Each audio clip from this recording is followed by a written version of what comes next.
Olá pessoal, tudo bom com vocês? Eu sou Naira Ochoa e esse aqui é mais um vídeo. Eu vou ler para vocês uma passagem que está no livro de Atos, no capítulo 26, no versículo 17, que diz assim: Eu o livrei do seu próprio povo e dos gentios, as quais eu envio para abrir-lhes os olhos e convencê-los das trevas para a luz, do poder de Satanás para Deus, a fim de que recebam perdão dos pecados e herança entre os que são santificados pela fé em mim. Essa palavra aqui é Paulo quando ele está respondendo ao rei Agripa, quando ele está em Cesareia. É Cesareia que ele está? Acho que é Cesareia que ele está. Enfim, ele está preso e os judeus estão querendo matá-lo. E por ele ser um cidadão romano, ele está lá com os romanos preso, esperando aí uma audiência com César, já que ele, nessa passagem que ele já havia apelado para César. E aqui ele fala, nessa partezinha, ele começa a falar a respeito do que aconteceu com ele, a história dele, e por que ele deixou de perseguir e passou a ser um convertido do cristianismo, né? Ele deixou de perseguir os cristãos e passou a viver como um cristão. E ser um dos maiores evangelistas do Novo Testamento, né? Onde escreveu mais livros. A vida de Paulo é, sem sombra de dúvida, muito inspiradora para nós. E eu quis frisar esses versículos 17, 18, porque eles falam a respeito do propósito de Paulo. Por que Jesus separou Paulo dos gentios, ou melhor, separou Paulo dos judeus, e Paulo passou a viver, né? E Paulo passou a viver para pregar o evangelho. Eu acho fascinante essa parte, porque às vezes a gente procura tanto, né? A gente ora, faz jejum, faz tanta coisa, e buscando a Deus uma resposta: Senhor, qual é o meu chamado? Senhor, o que é que eu tenho que fazer? Por que eu estou aqui? E esses dias, pela pastora Camila Barros, ela falou uma coisa que mexeu muito comigo, que ela disse assim: olha, primeiro Deus criou um propósito, depois ele criou você para cumprir aquele propósito. E as pessoas ainda não se atinaram para isso, né? Algumas, né? E quem está vivendo seu propósito em Deus não está se perguntando: qual é o meu propósito? Quem sabe seu propósito está vivendo seu propósito, não é verdade? Mas existem muitas pessoas que ainda têm essa dificuldade de saber, né? Eu vou tirar aqui mais porque está refletindo e eu estou agoniadinha, tá? Então, assim, tem a dificuldade de lidar com essas questões, tipo assim, mas meu propósito é esse. E se resume a isso. Eu acredito que, assim como Paulo, nosso propósito é levar Jesus para as pessoas. Seja ele através do seu trabalho, da sua família, não importa. Nosso propósito vai se resumir no ide. Ide e pregai o evangelho a toda criatura, até os confins da terra, independentemente do que você vai, como você vai fazer isso. Seja, se você tem um dom da cura, você vai curar a pessoa, depois você vai perguntar: você quer Jesus como seu salvador? Olha, Jesus curou a carne, agora ele quer curar a tua alma, ele quer te libertar do pecado, arrependimento do pecado. Deus quer te santificar, Deus te quer para ele. Independente da como o Senhor te usa, esse é o fim. Não importa o meio. O fim, nesse ponto aqui, o fim é a palavra de Deus ser pregada. O fim é que todos os pecados sejam santificados através da fé em Jesus, sabe? Não é através de, por exemplo, não, mas eu sou uma pessoa que eu louvo. O seu louvor, ele tem como intuição levar as pessoas à presença de Deus. E quantos louvores a gente não escuta que parece ser uns tapa na cara, assim, dizendo: meu Deus, quanto eu sou pecador, quanto que eu preciso de mudança. Não importa, não importa. Não importa o que a gente faça. Quando Jesus diz: façam para a glória de Deus. Quando Jesus diz: olha, eu vim para que tenham vida. Jesus, ele tem algo muito mais. Ele tem questões mais profundas para responder do que com quando eu vou casar, qual o trabalho qual é a minha profissão, como é que eu vou lidar com as questões financeiras. Porque tem gente que busca Jesus para isso, para conseguir status, bens materiais que passarão. A gente está entrando num funil da qual as pessoas têm se perguntado, se Jesus está tão pertinho, será que não seria o ideal eu comprar um sítio, me mudar, né? Será que o mundo está tão assim, será que não é melhor eu me afastar de fato do mundo? Olha, gente, as coisas são substituíveis. Antes, não existia rádio, era ao vivo. Você ia para uma festa para você ouvir aqueles músicos ao vivo, porque não tinha como você não ouvir uma música de outra forma. Então veio o rádio.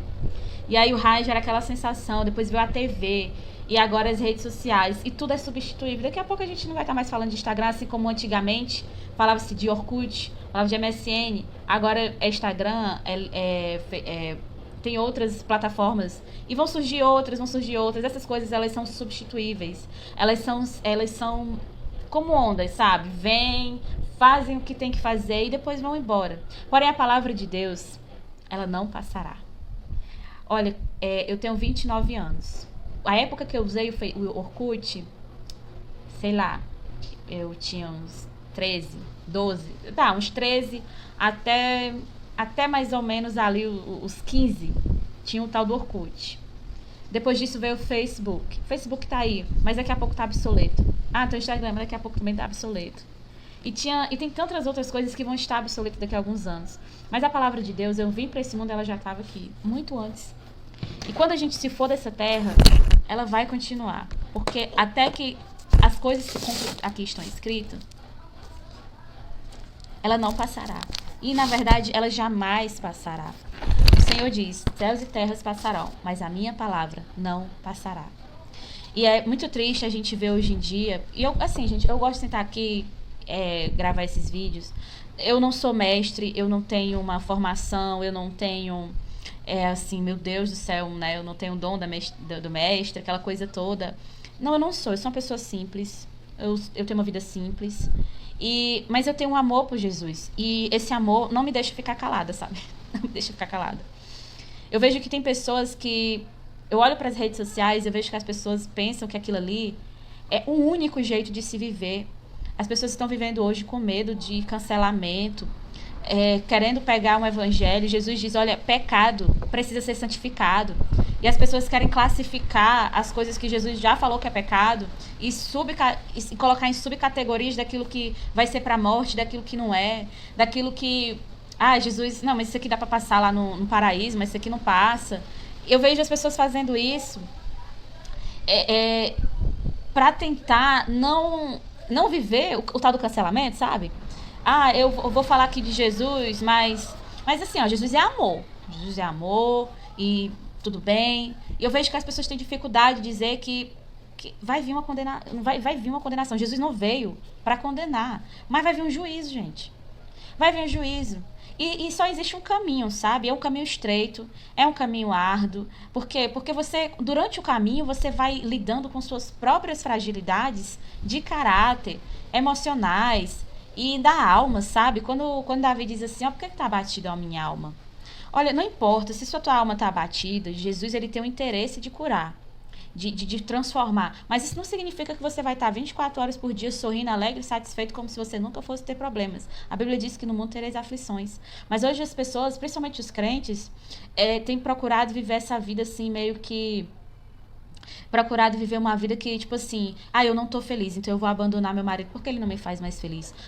Meu filho é rebelde, meu filho não sei o quê, e você começa a usar a sua boca pra falar coisas assim que não tem nada a ver. A palavra de Deus diz que uma fonte não pode jorrar duas águas. Você não pode ser uma pessoa flexível com as coisas do mundo e dizer que é cristão. Você pode até falar, eu sou cristão, mas se você não congrega, mas Naira, sei lá, não sei o quê. Gente, não dá pra viver esse mundo assim, sabe, desse jeito.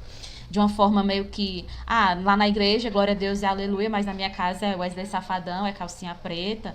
Nem existe mais calcinha preta, eu acho, nem sei. Faz muito tempo que eu não vejo, né, ninguém falando. Mas, no mundo, lá na igreja, glória a Deus, eu faço parte de todos os ministérios que consigo, mas na minha casa não reflete nada disso. A minha casa ela é uma casa que não reflete a graça de Deus, a misericórdia de Deus. Os meus filhos não têm autorização para errar.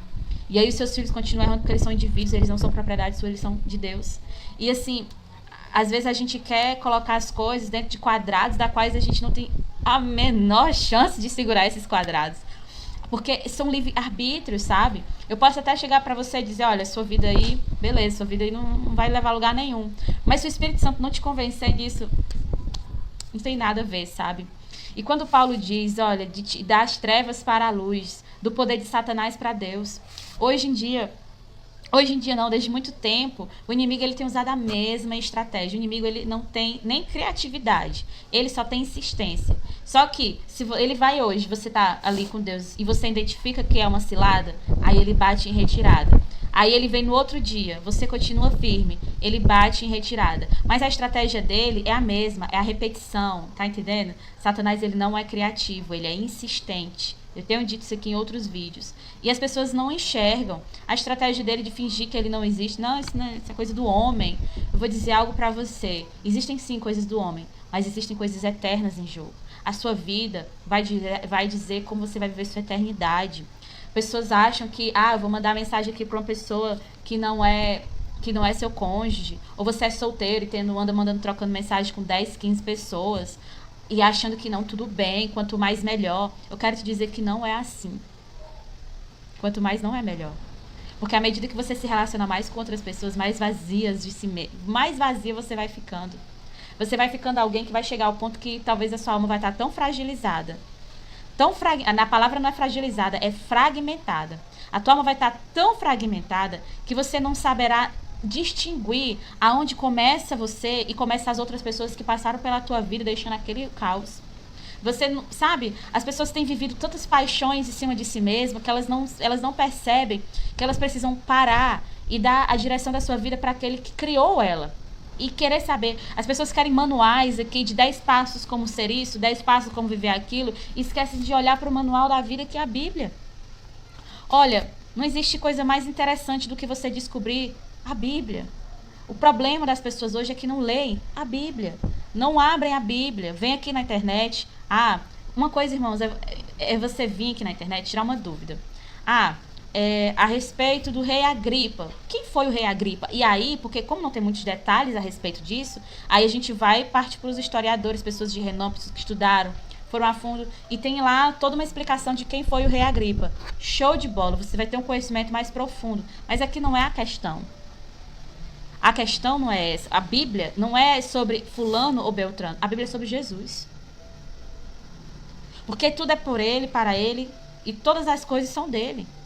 Então, à medida que eu me entrego para ele, à medida que eu me deixo ser lavada pela própria palavra dele, porque, irmãos, quando você olha assim em Hebreus, você vê que fala sobre apostasia.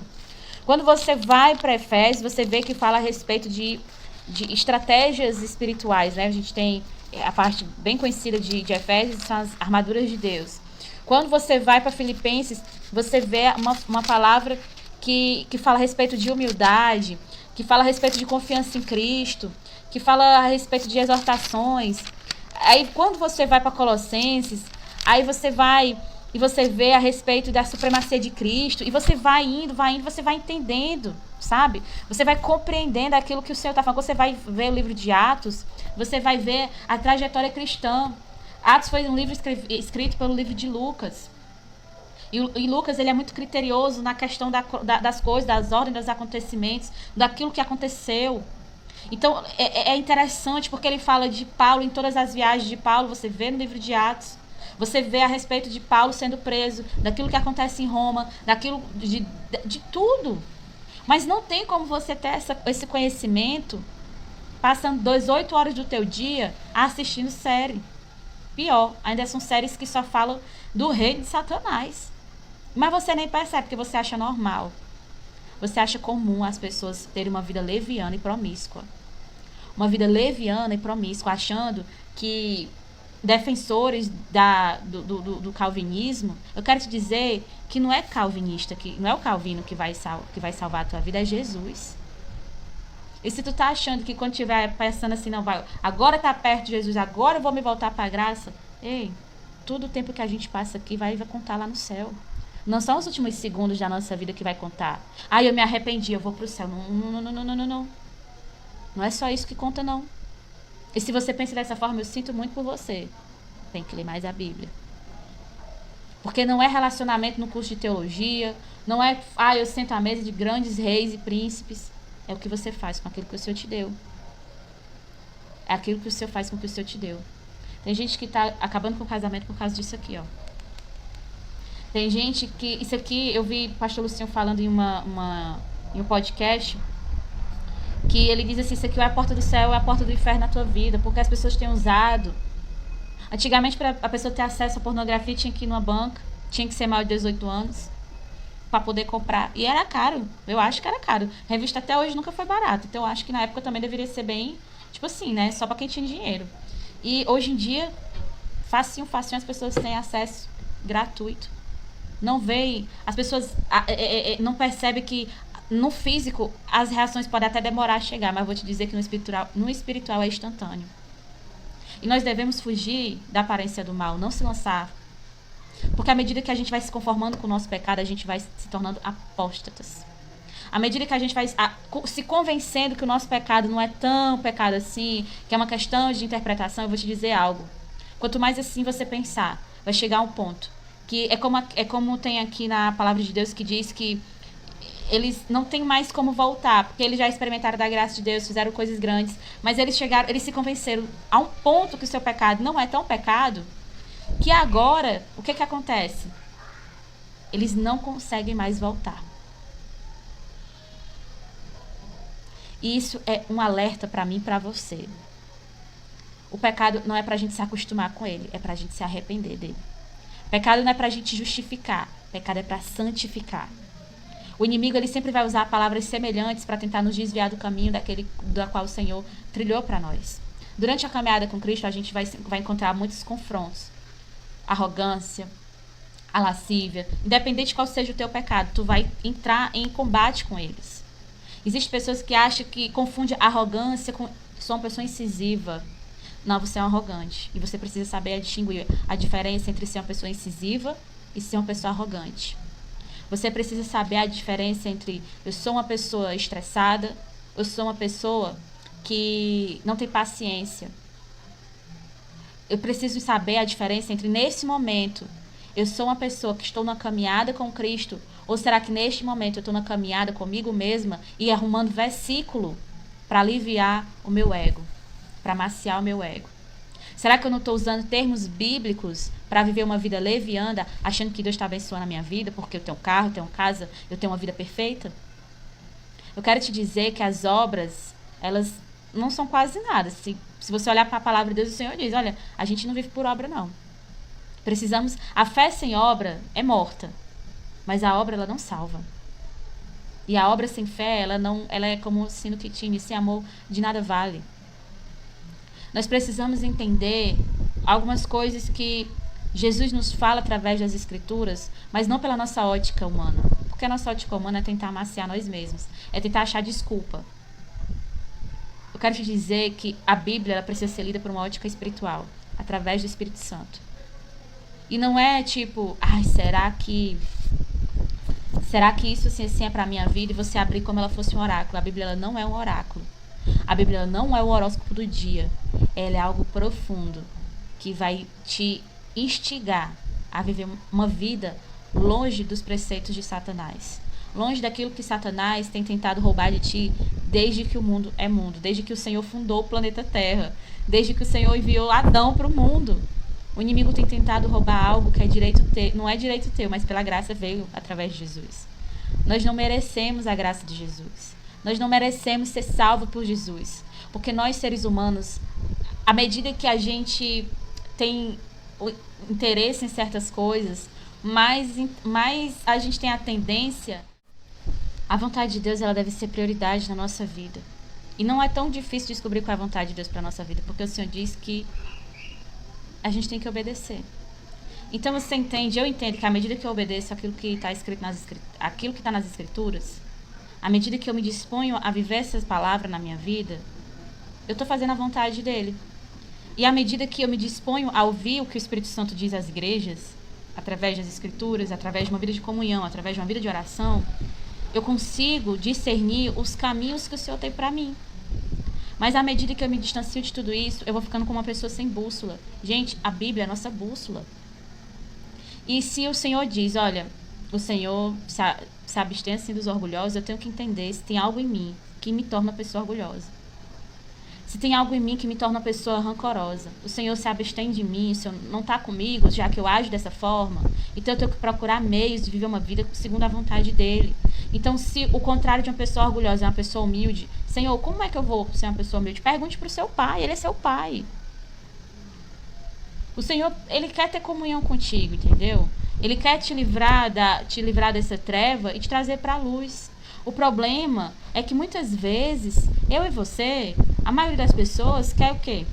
Quer que Deus nos abençoe, quer que Deus nos livre, quer que Deus nos transborde em dinheiro, principalmente em saúde, que a gente vive aqui 200 anos na Terra, usufruindo,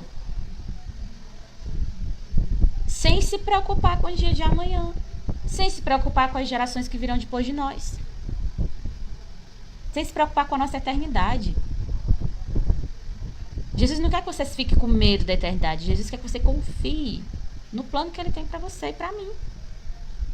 É tão simples quanto botar água, óleo, feijão. É tão simples como você pegar uma panela de água, botar arroz, sal, óleo, ligar o fogo e cozinhar um arroz. É tão simples, mais fácil, é tão simples quanto pegar uma panela, botar nisso, deixar cozinhar e botar um tempero depois.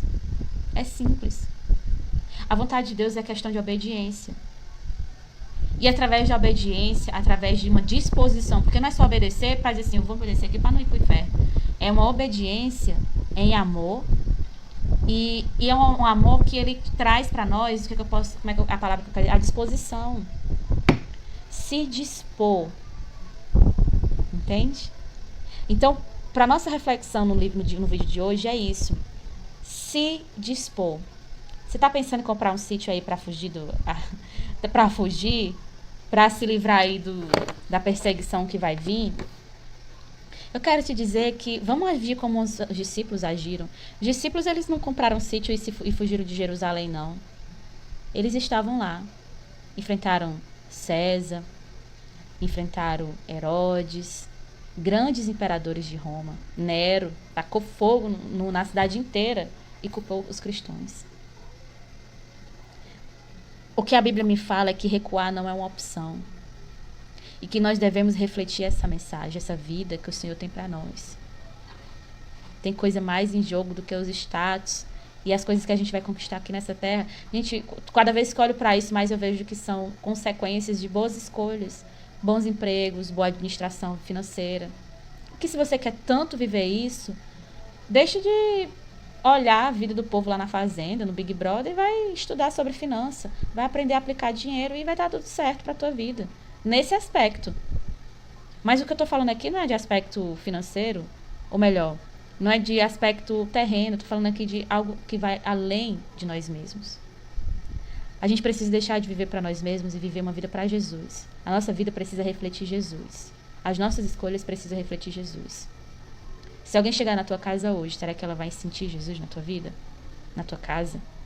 Se alguém pegar o histórico do teu celular, se disso dependesse da tua salvação, será que você estaria salvo? São essas reflexões que nós precisamos trazer para a nossa vida e agir o quanto antes para que o inimigo não use nada disso para nos apontar, sabe? Nós precisamos se voltar para Jesus. E a cada dia que a gente vai se voltando, cada dia que a gente vai entregando nosso medo, nossas aflições, a gente cada dia mais vai entendendo um pouquinho mais a respeito de quem Ele é. E por que Deus ele não poupou o seu próprio filho para salvar a humanidade? Por que para Deus é tão importante largar 99 crentes atrás daquele que se perdeu? Fica a reflexão. Tem gente que não pensa a respeito disso. A parábola da ovelha perdida são 99 que estão no aprisco. Então Jesus, o Senhor, ele tem interesse naquele um que está ali meio perdido, sabe? E se você está vendo esse vídeo hoje, pode ter certeza, você não está vendo porque, foi aleatório, não. Não. Tem um propósito. Tem um porquê. E antes de gravar esse vídeo, eu sempre olho. Meus vídeos, eu sempre olho, você vai chegar em quem precisa chegar. Pode não ter milhões de visualizações como o vídeo do Whindersson Nunes ou qualquer outro YouTube aqui da plataforma.